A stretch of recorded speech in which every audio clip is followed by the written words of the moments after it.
Well, I call this ambition. There's probably a good form of ambition, don't you think? When you have enough of a desire and drive to get into motion, to do something, to pursue the good that you think about, dream about.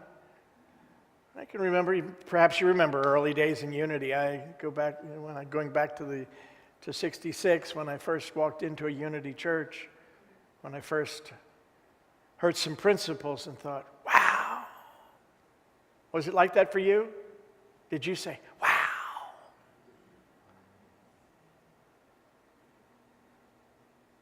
I thought, these people think like I do.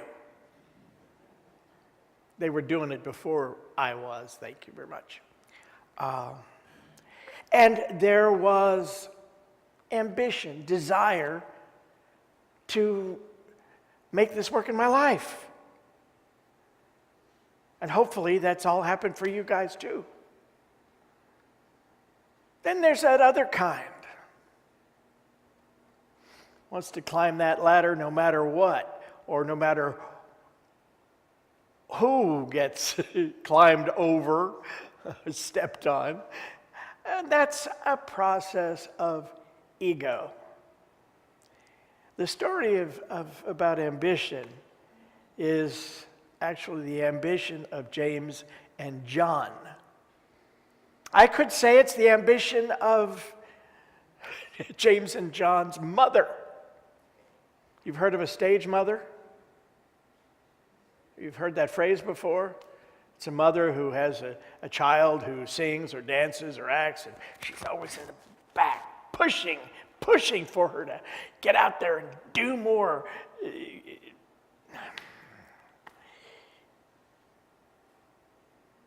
During the Depression, my mother was a professional dancer in Cincinnati. She danced at the Schubert theaters, and she danced for a variety of nightclubs. In those days, you know, you had nightclubs with live entertainment. And so her parents would drive her to these events, and she'd dance and then get home late and go to high school in the morning.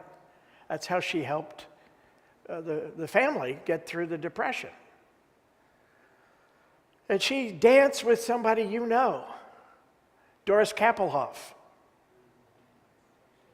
Doris Day, yeah. They danced together. They went to the same dance studio, and they danced together. And Doris eventually had an automobile accident, and she couldn't dance after that. But my mother always spoke about the consummate stage mother. Push. Well, she can't dance. Okay, you can sing and you can act. So that's how she got in, moved on and worked her way into these other things. Interesting. Well, James and John had a stage mother too. Now, there are two versions of this story. The one is in the 20th chapter of Matthew, and the other is in the 10th chapter of Mark. Matthew softens the whole thing a little bit.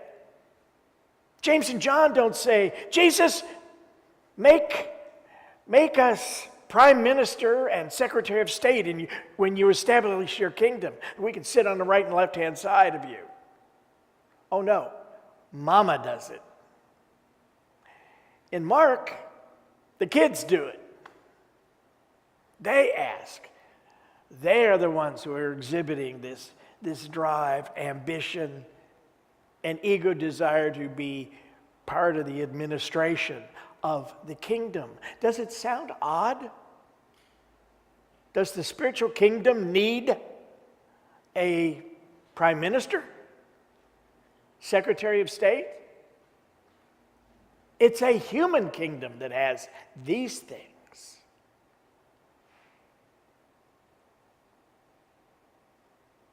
The hierarchy in a spiritual state is the Creator, Christ, God individualized, God's image likeness, and that's then the Christ implanted within every human being.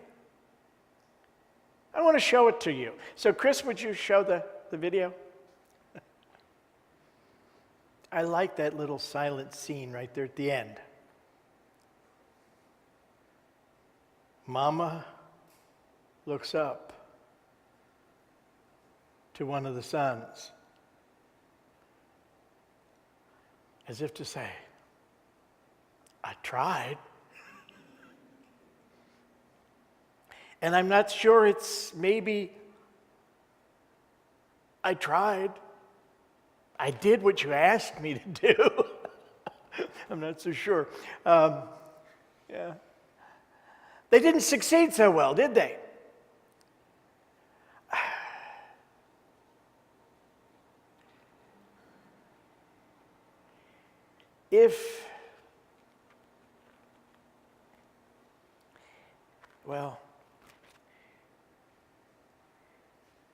Sometimes we have a strong ambition for something without knowing what in the world all is entailed in getting it, in doing it.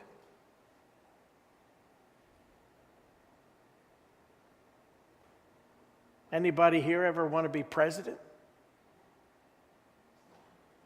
I've heard little kids say, "Oh, I'll be president." Because we say, in America, anybody can be president.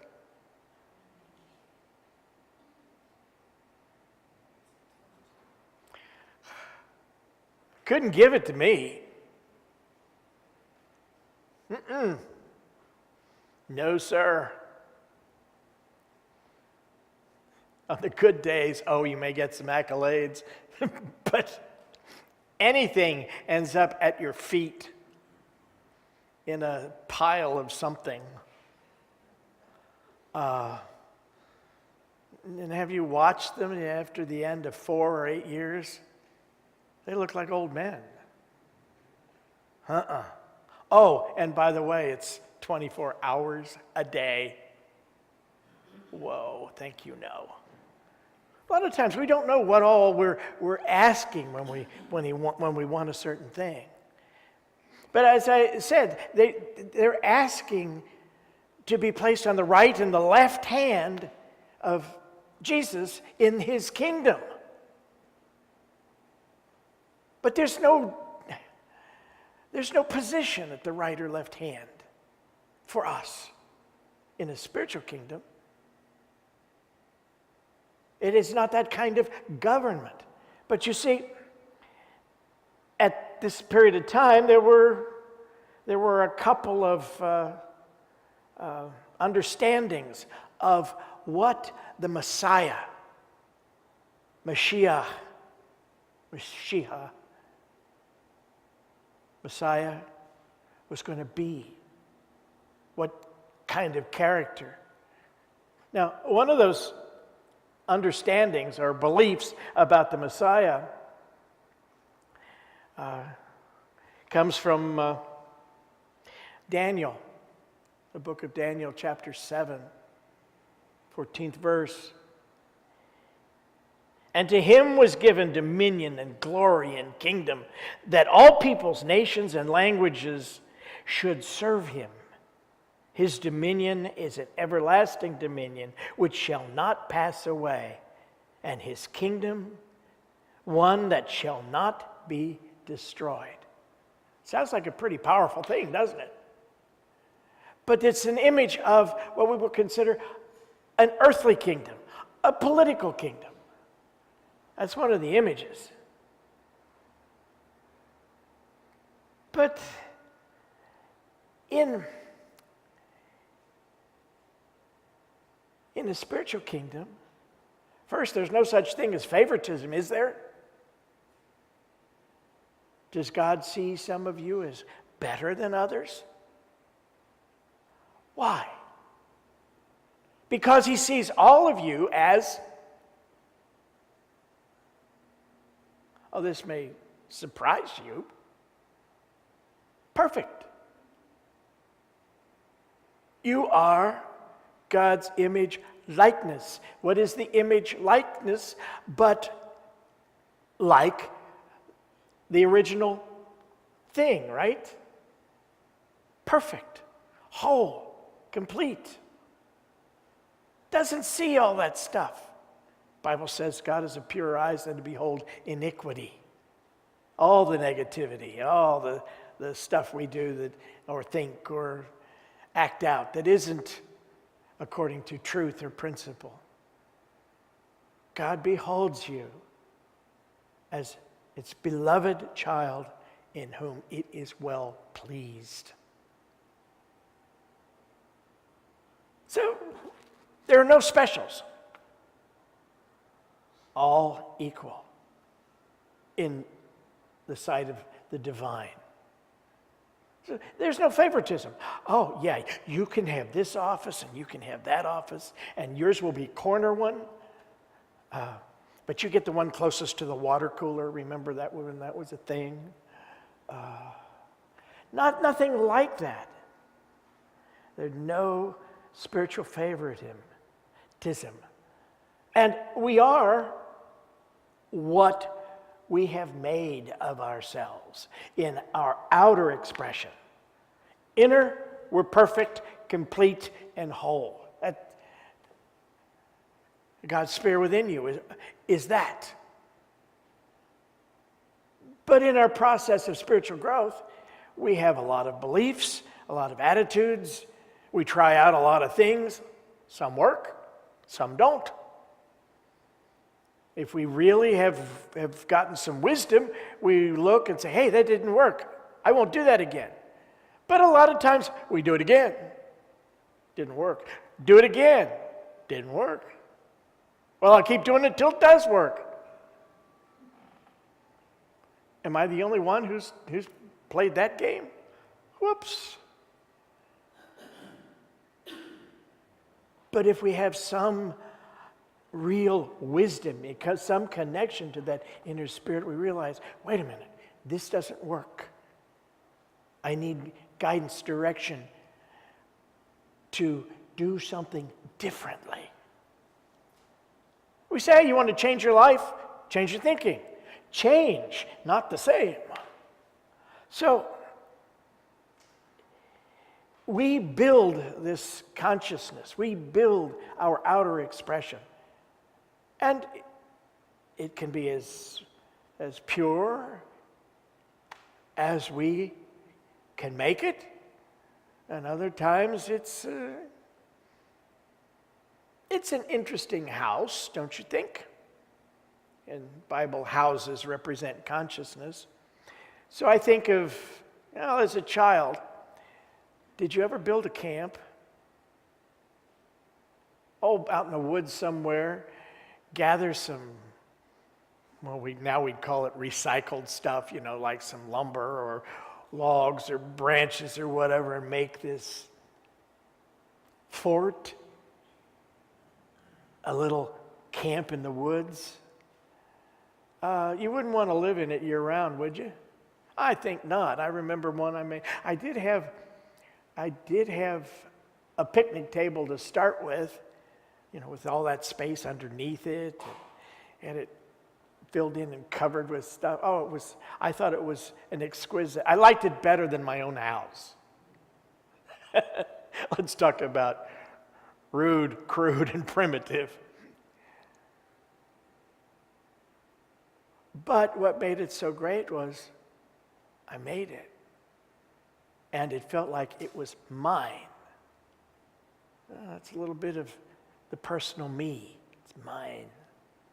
Who's it all belong to anyway? It all belongs to God. God wants you to just use this stuff that's out there. So we build a variety of kinds of consciousnesses. Some may be mansions, some may be those rude little camps in the woods. But we're in a process of learning, growing, unfolding.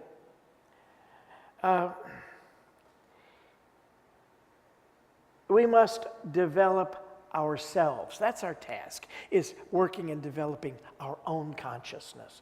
Can anyone do it for you? Sorry. I've tried to get others to do it for me. Would you grow spiritually for me? I'll love it. I'll enjoy it very much, and thank you for doing that. Yeah, nobody's been able to do it for me. You know, you might have gotten somebody to do the homework for you when you were in school, but nobody does this homework for you.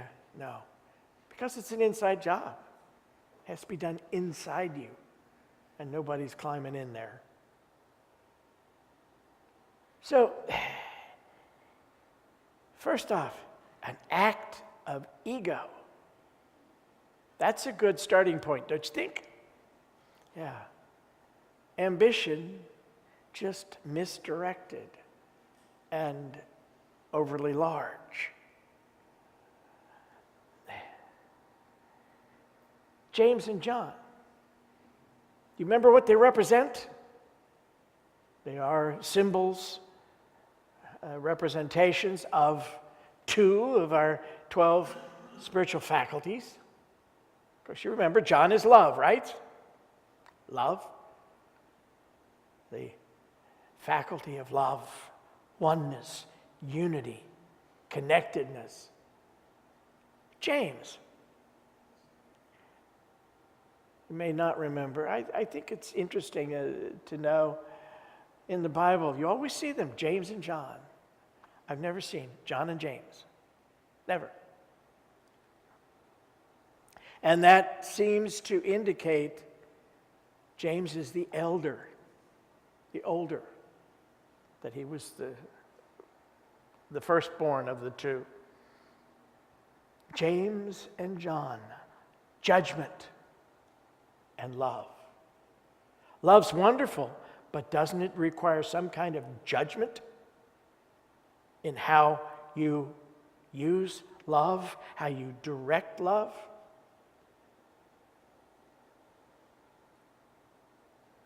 We say we love a lot of things. I love my cat.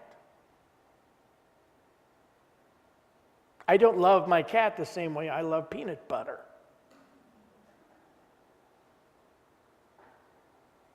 But I love my cat. And I behold that divine spirit in my cat. Peanut butter, I should probably better say I like peanut butter or I enjoy peanut butter. I don't see God's spirit in peanut butter. And I certainly don't like being one with peanut butter wherever it goes on your body. But I feel a oneness with the cat. We have conversations. And he comes up and he loves me. He follows me, and often like a dog, around the house. It's wonderful. We have a good relationship. And I talk to my cat a lot. Probably more than I talk to anybody else. And I can tell midnight anything. There is no judgment. Isn't that a wonderful thing? Love can be cast about, and sometimes we need to be wise in what we see as love. We think of love, Valentine's Day, that's a celebration of love, isn't it? Well, no, not spiritual love, necessarily. It's pretty much a human holiday based on human affection. But love is more than that, more than a box of candy, more than dinner and a movie. Love is the idea of unity, connectedness, to actually feel spiritually connected to someone, to something. Spiritually connected to the Creator, to your source. Spiritually connected to that divine spirit within you. That's an awful lot more than a box of candy. Did you ever notice that stuff in the hearts? It used to be pretty tacky candy too, as I remember. Why wouldn't you give them the very best? At least Hallmark, right? Yeah. This idea of becoming a great person in Jesus' kingdom is a distortion. And what does he say? Can you drink my cup? It's an interesting expression. To drink that cup when you go to let's see, Ugaritic. Do you remember Ugaritic, the language? Ancient people. But to them, when they referred to a cup, it was a reference to destiny. So he says, can you take my destiny? Can you do what I must do?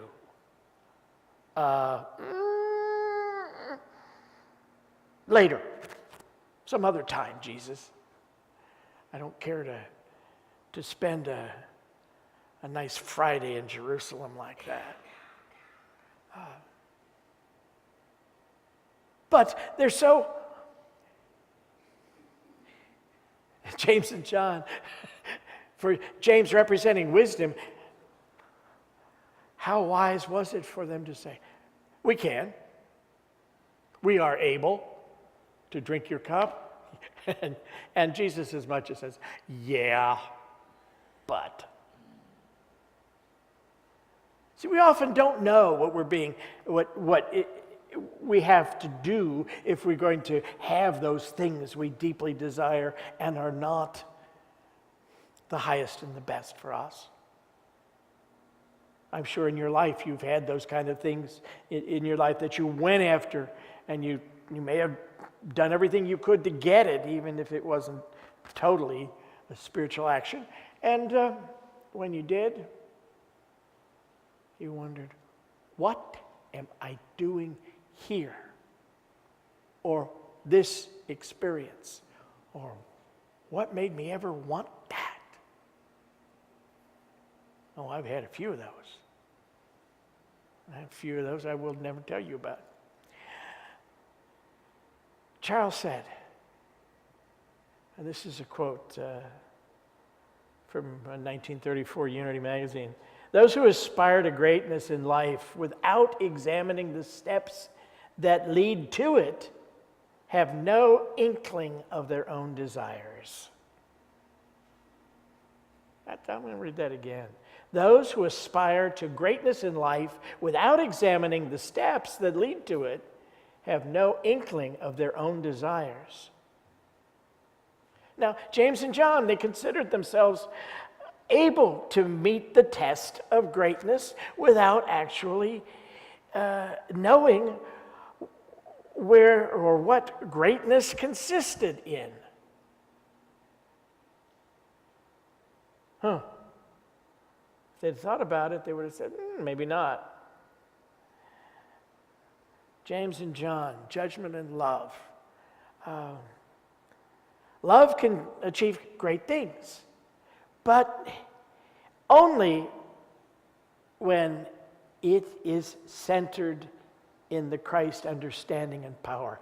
Only when it is guided by wisdom.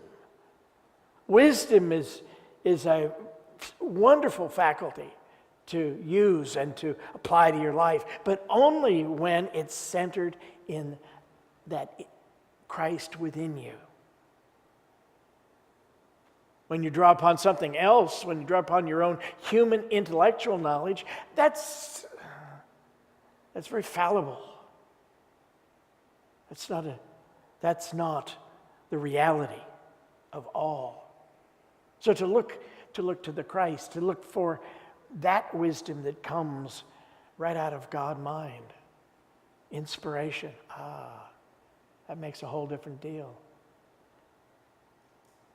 That's when you can apply love and express love, even when it means saying no. Even when it means, I can't help you with that.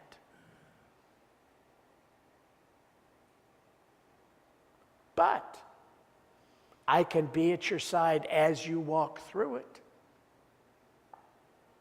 and help encourage and support you. Love and wisdom, how well they can travel together. So, he says, whoever would be first among you must be your servant. Different version says slave. When you think about that, in this time period where Jesus is talking to these men, they had slaves, period. It was a period of slavery. And a slave did everything, totally dedicated to the master. What does he say? What is he telling us? You must be a slave of. Another person? No. A boss, a job? No. But you must be the servant of that divinity that is implanted within you. How committed to it? Completely and totally. Giving ourselves so completely to that divine spirit inside that we become great in spiritual life and spiritual power. That's how it's done. It is not I, but the Father within who performeth the works. I can't make you great as a spiritual being. It is only the Father working in you and through you that can bring that about. And that's up to your cooperation as you serve God. And when you serve God, you soon find that you are really serving man as well. Jesus said, if I be lifted up, lift up all men unto me. As we grow and unfold, as we do things out of wisdom, in love, in this world, we lift the world up. And we become a beneficial presence.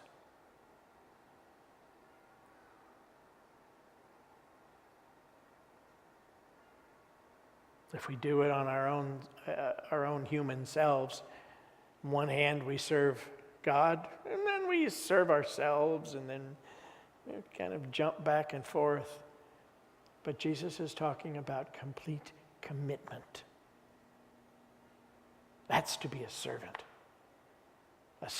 of the source.